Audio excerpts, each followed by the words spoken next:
tabi'in yang bernama Ali bin Rabi'ah ni, apabila melihat para sahabat yang besar ini, dia perhati setiap tindakan sahabat ni, dia tengok. Semasa Ali radhiyallahu anhu menginjakkan kakinya di pelana, beliau menyebut nama Allah. Tiru siapa ni? Tiru Nabi sallallahu alaihi wasallam.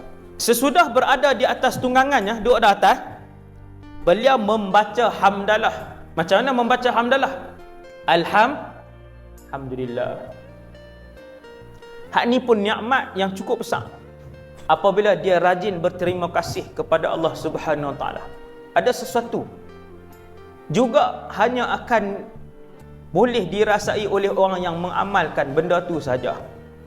Dan betapa dalam hadis-hadis Nabi sallallahu alaihi wasallam akan mengembarkan ucapan ini, bismillah, alhamdulillah.